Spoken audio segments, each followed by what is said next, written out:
애국의 시청자 여러분, 그리고 해외 동포 여러분, 안녕하셨습니까? 지금부터 선한 목자 텔레비전 방송을 시작하겠습니다. 먼저 하나님께 기도드리겠습니다. 외치는 자의 소리여 가로되 너희는 광야에서 여호와의 길을 예비하라. 사막에서 우리 하나님의 대로를 평탄케 하라. 골짜기마다 도두어지며 산마다 작은 산마다 낮아지며 고르지 않은 곳이 평탄케 되며 험한 곳이 평지가 될 것이요 여호와의 영광이 나타나고 모든 육체가 그것을 함께 보리라. 대저 여호와의 입이 말씀하셨느니라. 아멘. 아멘. 아무도 멸망치 않고 회개하여 구원에 이르기를 원하시며 하루를 천년같이 천년을 하루같이 길이 참고 기다리시는 사랑의 하나님 아버지, 오늘 이 시간에도 하나님께서 구원하시기를 기뻐하시며 불려주신 사랑하는 시청자분들과 거룩한 진리의 말씀을 공부할 수 있도록 허락하신 은혜를 감사합니다. 아멘. 이번 기회를 통해 하나님의 존재하심과 하나님의 영원하신 계획과 놀라운 비밀을 깨달아 하나님의 자녀로 태어나는 축복을 허락하여 주시옵소서. 아멘. 우리 주 예수님의 이름으로 기도하였습니다. 아멘. 아멘.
네, 여러분, 오늘 첫 번째 주제로 모시겠습니다.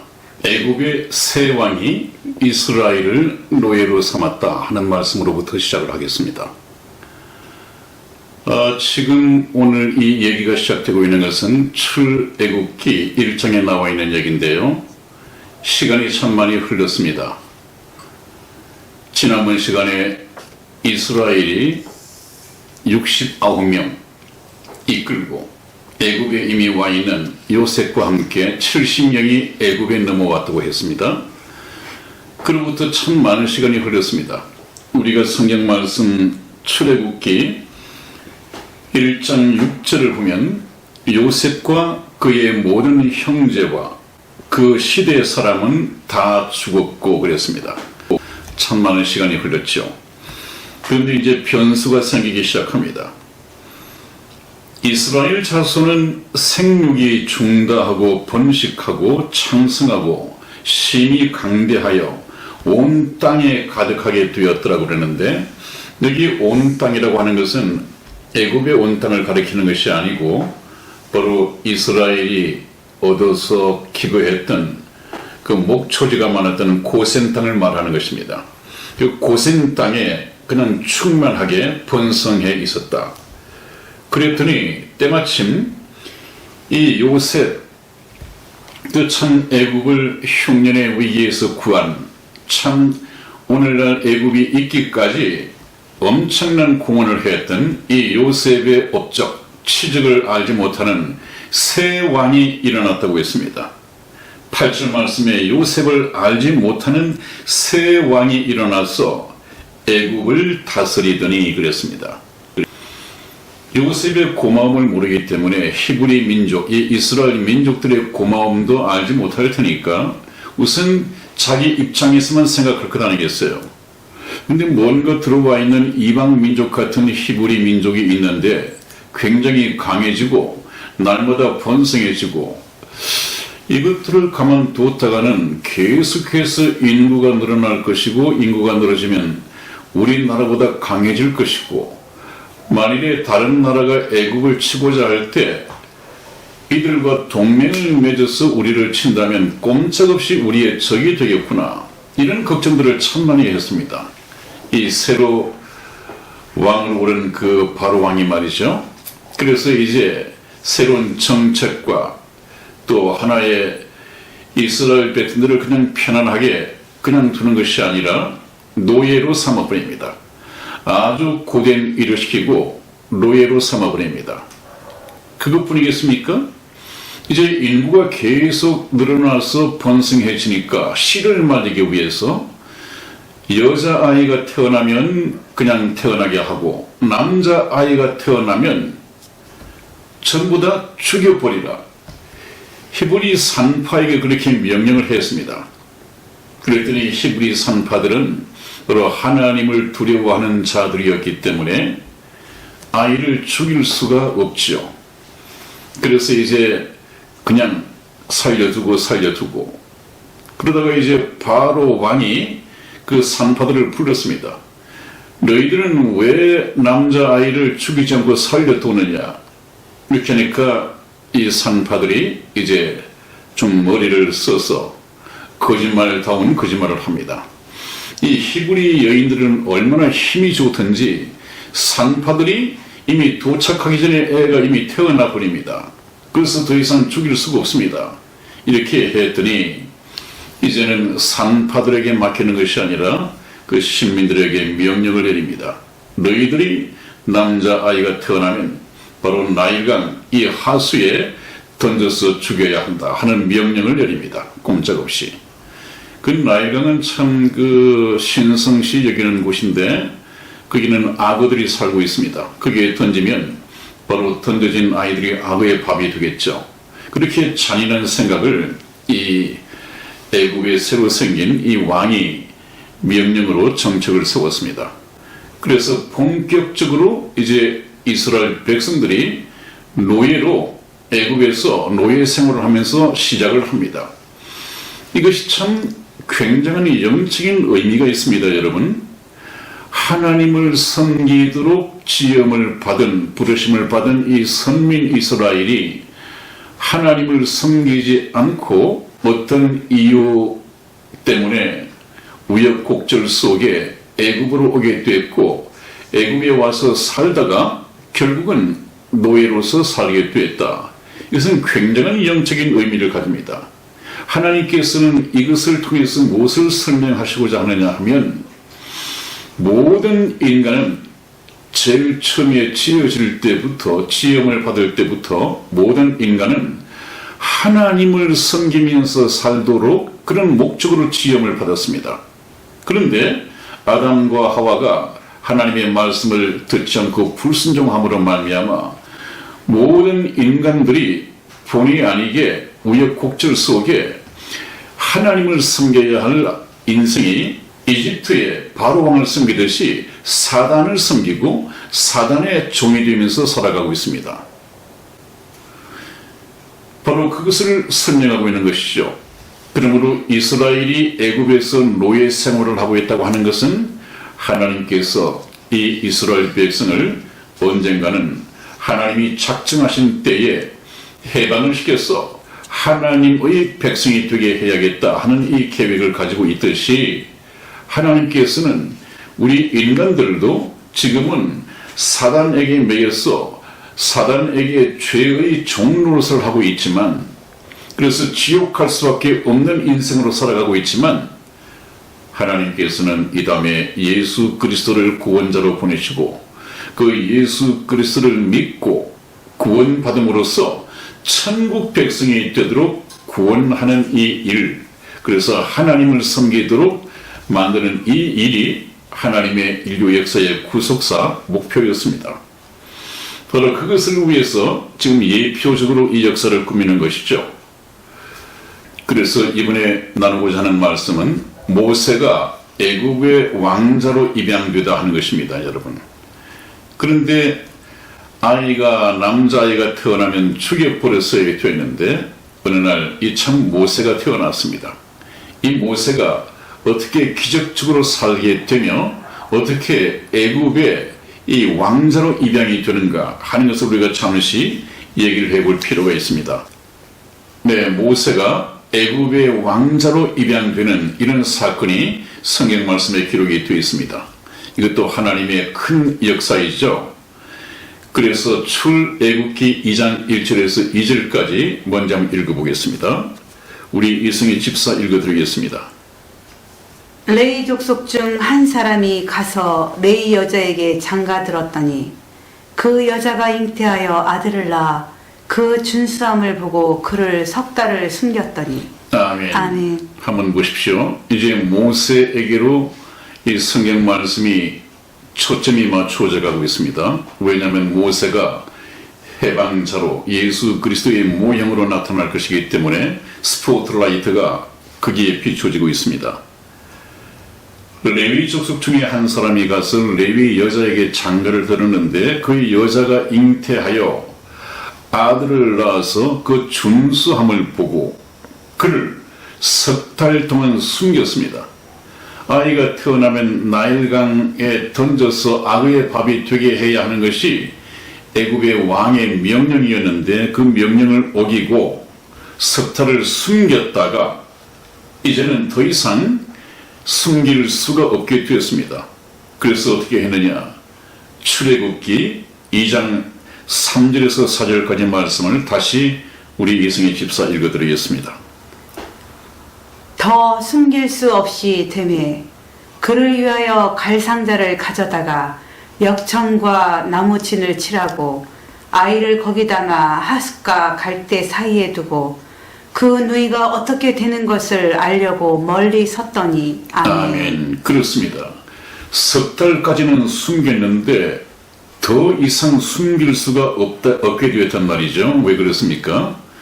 아이가 이제 좀 자랐으니까 우는 목소리도 아주 우렁찰 것이고 뭔가 저 집에 남자아이가 있다고 하는 것이 다 알려지게 될 테니까 더 이상 숨겨서 키울 수가 없다. 그것을 알고 이 아이를 하나님께서 어떻게 하시는가 보고자 아이를 갈대 상자를 만들어서 이 방수 장치를 하고 거기다가 아이를 담아서 하숫과 갈대 사이에 두고 그랬습니다. 그래 놓고는 그 아이가 어떻게 되는가 하는 것을 그 누이, 이 모세의 친누이죠. 나중에 모세의 친누이는 미리암 선지자가 됩니다. 그 미리암 선지자가 바로 저 뒤에서 지켜보고 있는 그 소녀 누이입니다.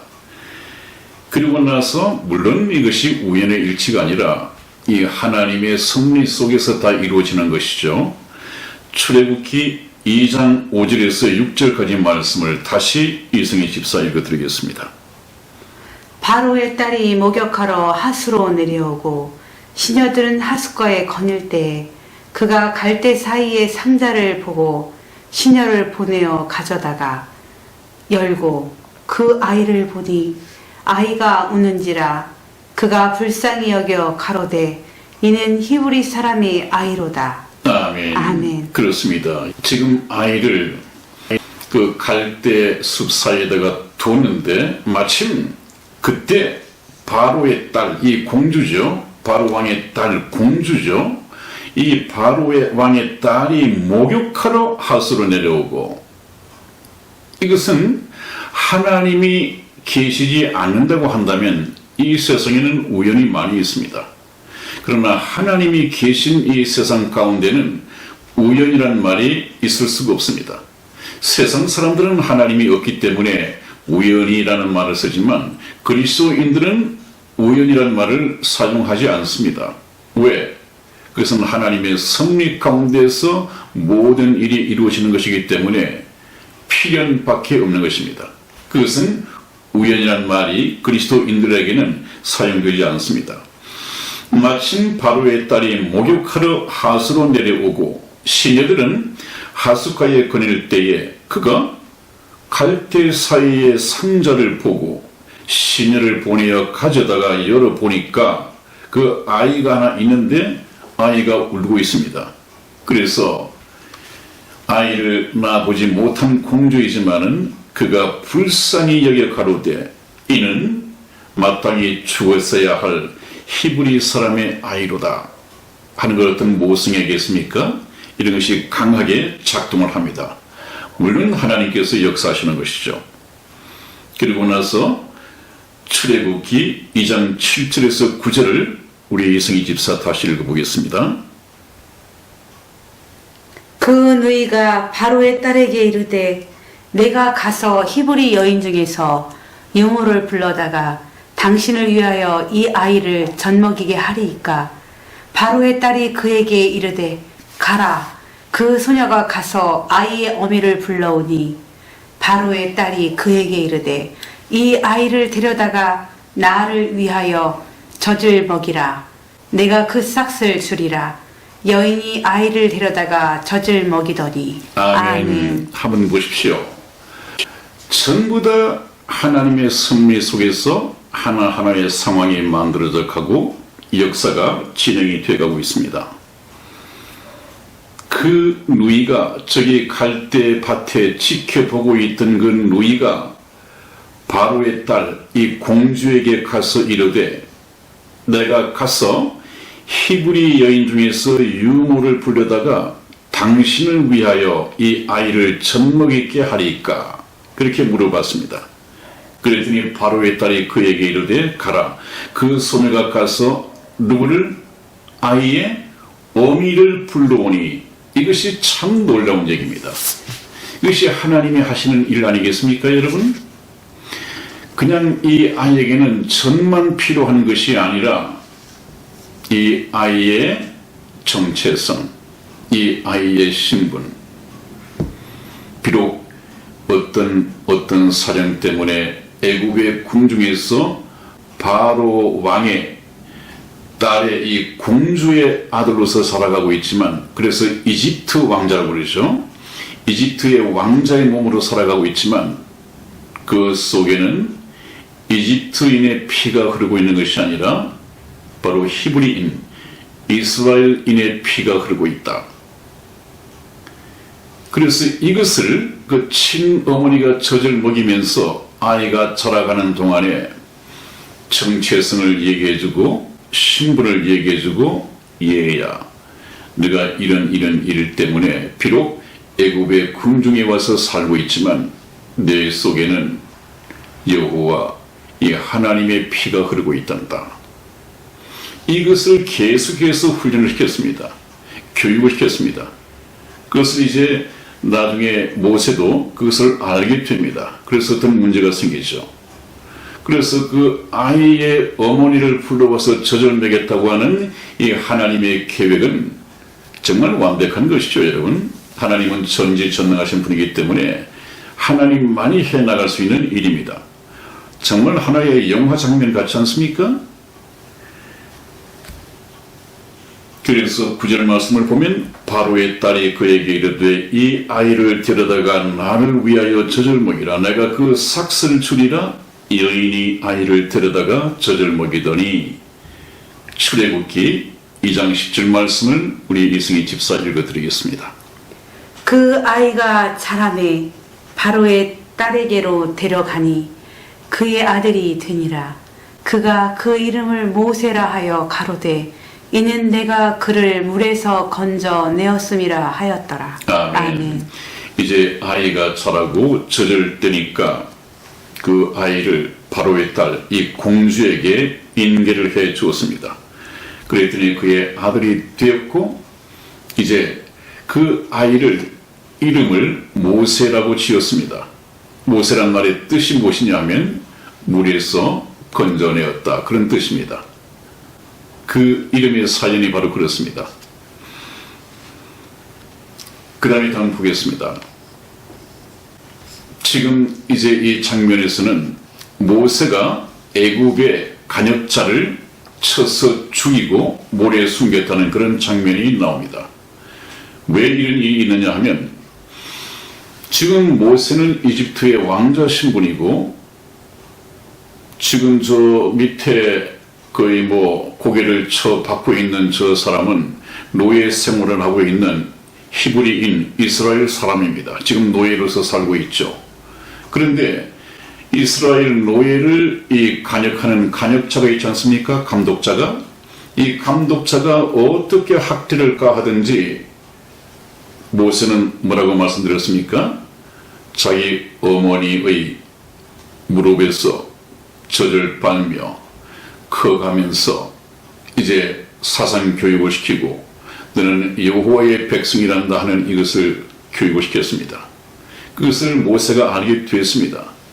그랬더니 저 장면을 보고서는 이제는 이집트 왕자로서가 아니라 참 피는 물보다 진하다는 것처럼 진하다고 한 것처럼 자기 백성 이스라엘의 형제가 저렇게 간역자에게 학대받는 것이 너무도 화가 났습니다. 그래서 저 간역자를 아예 쳐 죽여버리고 모래에 감추었단 말이죠. 지금 바로 그 얘기입니다. 우리 출애굽기 2장 11절에서 12절까지 말씀을 이승희 집사 읽어드리겠습니다. 모세가 장성한 후에 한 번은 자기 형제들에게 나가서 그 고역함을 보더니 어떤 애국 사람이 어떤 히브리 사람 곧 자기 형제를 치는 것을 본지라. 좌우로 살펴 사람이 없음을 보고 그 애굽 사람을 쳐 죽여 모래에 감추니라. 아멘. 아멘. 여러분 이제 참 큰 변화, 참 그 하나님의 사상, 모세 정체가 드러나고 있죠. 이제는 이스라엘인 히브리인이 아니라 자기 형제다. 자기 형제. 그 얘기는 무엇입니까? 나 또한 애굽의 왕자로서 살고 있지만 내 속에는 여호와의 사상과 피가 흐르고 있다 하는 것을 알고 저 학대받는 저 사람이 바로 자기 형제라는 것을 알고 형제애가 발동을 했습니다. 그러니까 더 이상 참지 못하고 형제애 때문에 잡아 죽여버렸죠. 그런 범죄를 저지릅니다. 그리고 어떻습니까? 그것이 그냥 갈 수가 없지 않습니까? 이것이 이제 들통이 났습니다. 그래서 모세는 바로를 피하여 저 미디안 광야로 도망을 하게 됩니다. 출애굽기 2장 15절 말씀 읽어드리겠습니다. 바로가 이 일을 듣고 모세를 죽이고자 하여 찾은지라.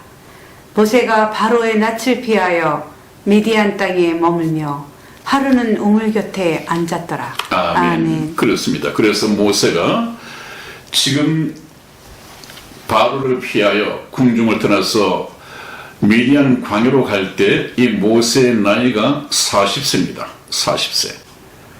그래서 모세는 40년 동안 애굽의 궁중에서 왕자로 살다가 이제 또 40년은 미디안 광야에서 양을 치는 목자로서 40년을 삽니다. 그러다가 나이가 80세 됐을 때 이제 가시떨기 나무에서 하나님을 보고 하나님의 부르심을 받고 이스라엘을 출애굽시키기 위한 지도자로 그 일을 담당하게 되죠. 그러다가 모세는 120살에 이 세상을 떠나게 되는데 크게 나누면 40년, 40년, 40년. 처음 40년은 애굽의 왕자로, 중간 40년은 미디안 광야에서 장인의 양을 치는 목자로, 그리고 40년은 하나님께로부터 사명을 받은 이스라엘의 해방자, 지도자, 인도자로, 그래서 120년을 살다가 생을 마감하게 됩니다. 그래서 이제는 모세가 미디안으로 가게 되죠. 미디안 광야로 도망을 해서 거기서 이드로라고 하는 그 제사장이 있습니다. 제사장에게 딸이 있었는데 그 중에서 이 시포라라고 하는 이 딸을 모세에게 주고 모세가 시포라와 결혼하여 게르솜이라는 이 객이라는 이름의 뜻을 가진 게르솜이라는 아들을 낳고 이렇게 40년을 살게 됩니다. 네, 출애굽기 2장 21절에서 22절까지 말씀을 우리 예승희 집사 읽어드리겠습니다. 모세가 그와 동거하기를 기뻐하매 그가 그 딸 시보라를 모세에게 주었더니 그가 아들을 낳음에 모세가 그 이름을 게르솜이라 하여 가로되 내가 타국에서 객이 되었음이라 하였더라. 아멘. 네, 그렇습니다. 그래서 하나하나 저희가 이 모세의 생애를 짚어보는 것이 바로 그것입니다. 그래서 모세는 바로 장인이 양을 치는 그 제사장이었고 양을 치는 목자였었는데 그 일을 모세가 이제는 사위로서 이 목자 일을 하게 됩니다. 저기도 큰 뜻이 있는 것이죠. 목자입니다, 여러분. 그래서 목자는 바로 예수 그리스도의 모형으로서 지금 모세가 목자의 생활을 하고 있습니다. 지도자가 되기 위해서는 그 양을 치는 목자의 이 생활을 바로 알아야겠죠. 그래서 피할 수 없이 하나님께서 이 양치는 목자의 생활을 허락을 하셨습니다. 우리 출애굽기 3장 1절을 찾아서 읽어드리겠습니다. 모세가 그 장인 미디안 제사장 이드로의 양 무리를 치더니 그 무리를 광야 서편으로 인도하여 하나님의 산 호렙에 이르매. 아멘. 그렇습니다, 여러분.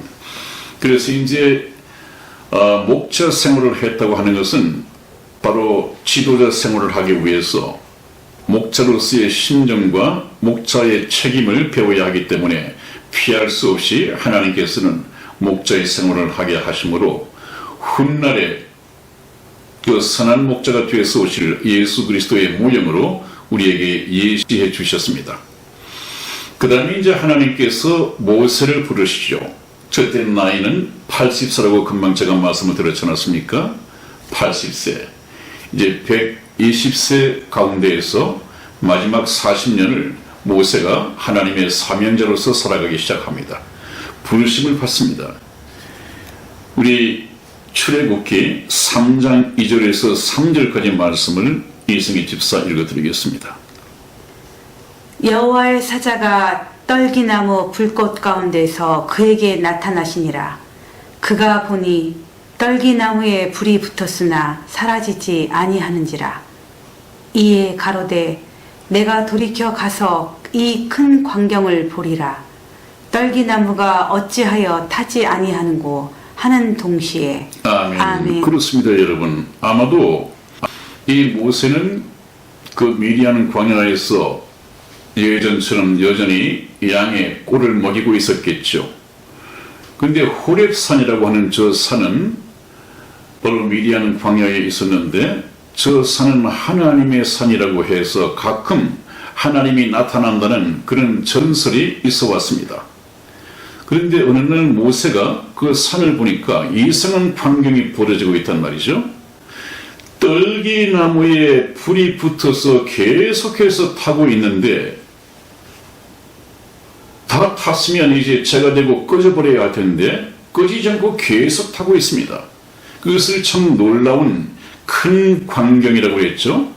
그 참 신기하다. 저것이 무슨 일일까? 이런 호기심에 끌려서 이 호렙산을 모세가 올라오게 됩니다. 그래서 호기심을 가지고 올라왔는데 떨기나무에 불이 붙었으나 사라지지 아니하는지라. 이에 가로되 내가 돌이켜 갔어. 이 놀라운 이 기적 같은 큰 광경을 보리라. 떨기나무가 어찌하여 타지 아니하는고 하는 동시에 이제 올라가게 됩니다. 출애굽기 3장 4절 말씀 우리 이승희 집사 읽어드리겠습니다. 여호와께서 그가 보려고 돌이켜 오는 것을 보신지라. 하나님이 떨기나무 가운데서 그를 불러 가라사대 모세야 모세야 하시매 그가 가로되 내가 여기 있나이다. 아멘. 아멘. 그렇습니다. 그래서 올라가는 동시에 이제는 여호와께서 모세를 보시고 하나님이 떨기나무 가운데에서 그를 불러 가라사대 모세야 모세야 이렇게 두 번 부르셨습니다. 이것은 허상이 아니란 말이죠. 실제 하나님께서 나타나셨다 하는 것을 확인시켜 주기 위해서 모세라는 이름을 겹쳐 두 번 부르시는 것을 보게 됩니다. 그랬더니 모세가 가로되 내가 여기 있나이다 이렇게 대답을 했습니다. 그랬더니 하나님께서 이제 모세와 교제하시면서 하나님께서 자기를 먼저 소개하시는 장면이 나옵니다. 출애굽기 3장 5절에서 6절까지 말씀을 우리 이승희 집사 읽어드리겠습니다. 하나님이 가라사대 이리로 가까이 하지 말라. 너의 선 곳은 거룩한 땅이니 내 발에서 신을 벗으라. 또 이르시되 나는 내 조상의 하나님이니 아브라함의 하나님, 이삭의 하나님, 야곱의 하나님이니라. 모세가 하나님 배웁기를 두려워하여 얼굴을 가리우매. 아멘. 그렇습니다, 여러분. 제가 전번에도 언급을 하고 지나오고 있습니다만, 하나님은 항상 이스라엘 자손들에게 말씀을 하실 때 나는 너희 조상의 하나님, 다시 말하면 아브라함의 하나님, 이삭의 하나님, 야곱의 하나님이로라 하는 이런 말씀을 쓰셨습니다. 여러 아들들이 있었지만은 아브라함의 하나님, 에스와 야곱의 하나님이 아니라 바로 야곱의 하나님, 또 이삭과 이스마엘의 하나님이 아니라 이삭의 하나님. 그래서 제가 뭐라고 말씀드렸습니까? 하나님께서는 둘 중에서 하나를 버리고 또 둘 중에서 하나를 버리고 계속해서 스포트라이트를 비추어가고 계시다. 왜 그것이 필요하느냐? 유일하신 참 하나님께서 이 땅의 먼 훗날 인간을 죄에서 구원하실 메시아로 보내실 예수 그리스도의 계보를, 족보를 쭉 이어가기 위해서 맨 처음 아브라함과 이삭과 야곱의 하나님, 이 족보로서 시작을 했습니다. 그래서 우리가 마태복음을 보면 그렇죠. 아브라함과 다윗의 자손 예수 그리스도의 세계라. 아브라함이 이삭을 낳고 이삭이 야곱을 낳고 쭉 계속해서 족보가 이어지는데, 그것을 보면 지금 이 예수님이 바로 그 족보대로 오신 분인가? 우리나라의 문성명이가? 우리나라의 정명석이가? 우리나라의 신천지 이만희가? 저런 사람들이 아브라함과 이삭과 야곱을 따라서 태어났는가? 그 족보 하나만 가지고 봐도 그것은 아니란 말이죠. 이단이란 말이죠. 그래서 하나님께서 보내신 자 예수 그리스도를 알아볼 수 있도록 하나님께서는 족보를 쭉 이어가시고 족보대로 예수 그리스도께서 오실 그 길을 따라서 스포트라이트를 비춘다고 말씀을 드렸고, 또 천국 가는 기차 레일을 깔고 계시다고 제가 제목을 달아서 말씀을 드린 적이 있습니다. 여기서는 아브라함의 하나님, 이삭의 하나님이 야곱의 하나님으로 소개를 합니다마는, 모세가 하나님께 하나님은 누구십니까? 다른 사람들이 여호와가 누구냐 물으면 뭐라고 답을 하면 되겠습니까? 이렇게 물었더니 하나님께서 답변하신 것이 있습니다. 우리 출애굽기 3장 13절에서 14절까지 말씀을 찾아서 읽어드리겠습니다. 모세가 하나님께 고하되 내가 이스라엘 자손에게 가서 이르기를 너희 조상의 하나님이 나를 너희에게 보내셨다 하면 그들이 내게 묻기를 그의 이름이 무엇이냐 하리니 내가 무엇이라고 그들에게 말하리이까? 하나님이 모세에게 이르시되 나는 스스로 있는 자니라. 또 이르시되 너는 이스라엘 자손에게 이같이 이르기를 스스로 있는 자가 나를 너희에게 보내셨다 하라. 아멘. 아멘. 그렇습니다. 하나님께서는 어떤 분이십니까? 물었더니 영어로는 아마 그렇게 되었을 것입니다. I am that I am이라고 이렇게 말씀을 했는데, 그것을 아마 우리 말로 번역을 하면 스스로 있는 자다, 그렇게 해석이 되어집니다. 추일학교뿐만 아니라 하나님에 대해서 무지한 불신자들에게 이 모든 것을 다 하나님이 창조하셨다라고 한다면, 주일학교 아이든 또 하나님에 대한 깊은 지식이 없는 사람이든 그러면 하나님은 누가 만들었습니까? 그렇게 묻는단 말이죠. 그러나 하나님께서는 누가 만들어서 계시는 분이 아니라 나는 스스로 있는 자니라. 그것이 어떤 의미인가는 참 우리 제한된 이 세상 말로서는 표현하기가 힘듭니다, 여러분. 스스로 계시다. 이 삼위일체 하나님, 이런 것도 참 우리 말로 표현해서 설명하기가 힘듭니다. 그러나 하나님은 누가 만들어서 계시게 된 분이 아니라 스스로 계셨다. 스스로 계신 그분이 수수께끼 같은 얘기지만 계셨기 때문에 전지전능하신 하나님이 모든 만물을 지어 만드시고 우리까지도 지어 만드시고 존재하게 되었단 말이죠. 그래서 그분은 존재하는 모든 것들의 원인이 되십니다. 원인. 그분이 없었다면 존재하는 모든 것들이 없었을 것입니다. 스스로 있다는 것이 어떤 것이며 어떻게 스스로 계시게 되었는지 하는 것은 이 세상에서는 답변할 수 있는 사람이 없습니다. 이 다음에 우리가 하나님을 만나서 한번 여쭤보죠. 아마 우리가 하나님을 만나게 되면 우리 자신도 완전해질 것이기 때문에 하나님처럼 될 것이기 때문에 그런 질문은 다시 할 필요가 없이 다 알게 되어질 것입니다.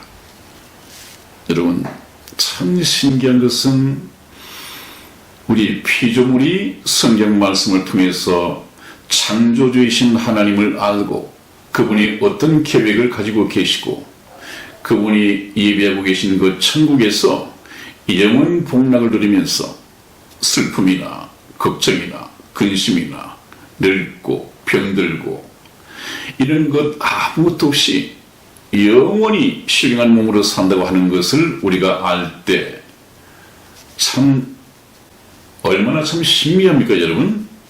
여러분들 그런 경지에 들어가셔야 됩니다. 그래야만이 하나님을 사랑할 수 있고 하나님만 붙잡고 신앙생활을 할 수 있겠죠. 참 놀라운 축복입니다.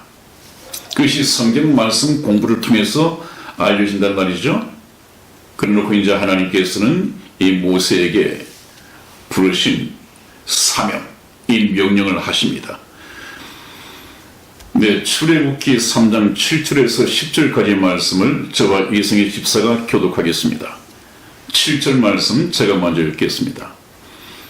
여호와께서 가라사대 내가 애굽에 있는 내 백성의 고통을 정령히 보고 그들이 그 간역자로 인하여 부르짖음을 듣고 그 우고를 알고 내가 내려와서 그들을 애굽인의 손에서 건져내고 그들을 그 땅에서 인도하여 아름답고 광대한 땅, 젖과 꿀이 흐르는 땅, 곧 가나안 족속, 헷 족속, 아모리 족속, 브리스 족속, 히위 족속, 여부스 족속의 지방에 이르려 하노라. 이제 이스라엘 자손의 부르짖음이 내게 달하고 애굽 사람이 그들을 괴롭게 하는 학태도 내가 보았으니 이제 내가 너를 바로에게 보내어 너로 내 백성 이스라엘 자손을 애굽에서 인도하여 내게 하리라. 아멘. 그렇습니다, 여러분. 여기서 우리가 알 수 있는 것은 무엇입니까? 하나님은 그냥 돌부처나 금부처나 이 세상의 그 어떤 우상처럼 깎아 만들기는 했지만 시편 135편에서 얘기하는 것처럼 이 모든 열방의 우상들은 사람이 손으로 만든 수공물이다. 눈이 있어도 보지 못하고 귀가 있어도 듣지 못하고 입이 있어도 말하지 못하고 코가 있어도 거기는 기색이 없다. 전부 다 죽었단 말이죠. 여러분, 살아계신 하나님은 그렇지 않습니다. 여기 한번 보십시오. 여호와께서 가라사대 내가 내 백성의 고통을 정령히 보고 그랬습니다. 보고. 하나님은 보실 수 있는 분입니다. 부르짖음을 듣고 귀가 있으시고 들으신단 말이죠. 그들이 고통받는 이 우고를 알고 그것으로서 끝나시는 것이 아니라 그들을 구원하시기 위하여 내가 내려와서, 이것은 임마누엘 한다는 얘기 아닙니까? 강림하신다는 얘기 아닙니까?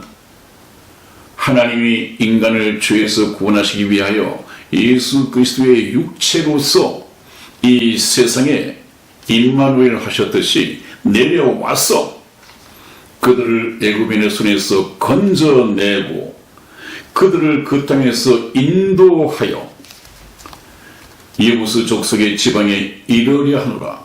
젖과 꿀이 흐르는 가나안 땅에 이르려 하노라. 이제 이스라엘 자손의 부르짖음이 내게 달하고 그 기도가 응답이 되었단 말이죠.